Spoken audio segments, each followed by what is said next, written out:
With a 3-year, $5 million capital campaign underway, the Niagara Peninsula Conservation Foundation has a clear mission on how it will support vital projects to help improve conservation work in Niagara. Joining me in the studio is Board Chair Diana Huson and Development and Investor Relations Officer Sharon Pfeifer. Diana, tell me a little bit about the foundation. Well, the foundation is the fundraising arm of the Niagara Peninsula Conservation Authority, and the Conservation Authority is doing great work across our watershed in conserving and protecting some of our natural heritage, providing some programming for youth, also providing accessible spaces for any individual who wants to experience some of the spaces we have in our communities. And we're also trying to actively seek out more spaces so that we can bring them into our fold and provide areas that people can get out and enjoy nature. So the foundation has launched a new campaign. It's a 3-year campaign where we're trying to support all of those things in trying to create better spaces for our residents who enjoy the natural spaces in Niagara. Sharon, when you think of property and land, that's probably your wheelhouse. What's a good starting point? What are you looking for?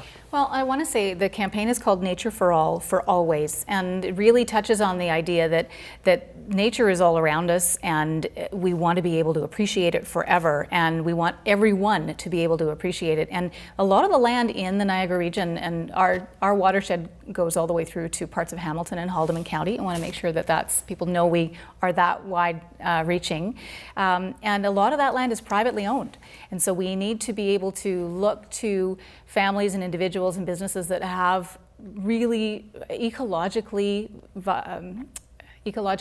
important lands that have watercourses perhaps, or wilderness areas or wildlife habitat, and be able to look at contributing or partnering with Niagara Peninsula Conservation Authority and the foundation through donation to be able to protect those lands. We know there's an awful lot of people who have remarkable properties and they want to see those protected, and the foundation and the authority together are in a position to try to make that happen. And there's other ways. You don't have to just donate. There's other ways to transfer land. Is that right? Yes, and Eric Baldwin is our land care manager, and he has all the details on maybe the best ways and the opportunities for that. But there are tax benefits, there are bequeaths, people can include land transfer in their will. Certainly there's cash donation and partnerships that can happen that will allow us to be able to mobilize and buy property when the right conditions exist. So there's a number of ways to participate in our land acquisition strategy. Diana, the foundation has some pillars that you want to emphasize, is that right? Yes, specifically with this campaign, we're trying to expand in a number of areas, that being we're looking to increase our tree canopy by planting more trees across the watershed. We're looking to increase the accessibility of our existing spaces by making them accessible to people of all physical abilities. We want to support the educational opportunities for some of our youth programming, and of course our land securement in terms of creating more natural spaces, but also protecting and preserving more environmentally sensitive areas. Now, the Niagara Peninsula Conservation Authority has a new space to begin with out in Merrittville Highway, and you folks have moved in as well, is that right? Yes, we're very excited about our new space on Merrittville Highway. We're now close to Brock as well as the Niagara region, and part of that new space includes an office for the foundation. So we have a physical presence there, and if somebody's interested in becoming a donor, or there's a corporation who wants to become a sponsor, come on and talk to us. We're very accessible and we want to hear from you. Now, you used the word educate earlier with the school boards and the general public. Can you tell me a little bit about how you're educating?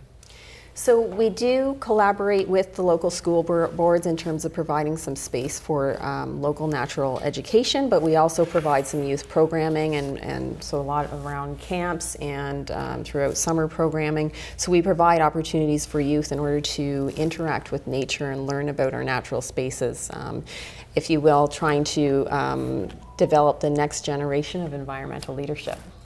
Now, very quickly, you're telling me offset about the comfort maple tree, and there's a little bit of a campaign going on with selling some pens. Can you tell me about that? Yes, well, just one of the ways that we're trying to encourage donations with the Niagara Peninsula Conservation Foundation is our comfort maple pen offering. So if you're not familiar with the comfort maple, it's a 500-year-old maple tree that is in Pelham. It's come to the Niagara Peninsula Conservation Authority through a landowner collaboration with the Conservation Authority. So when the tree needs to be taken care of and perhaps some branches need to be taken off for the health of the tree, we then repurpose that wood into pens, and we're selling the pens as a fundraiser as part of the foundation's initiatives. Now, what the best part is about this little pamphlet you gave me, I can turn it around and there's a little QR code here, and I can scan the QR code and to get my own pens. So that's a great little feature. So all the best with that. The information is available on our website too, so NiagaraConservationFoundation.com, and you can find information on our pillars, our program, Nature for All for Always, and Comfort Maple pens as well. And how to donate? And how to donate, of course. Excellent. Ladies, thanks so much. Thank you. Thank you.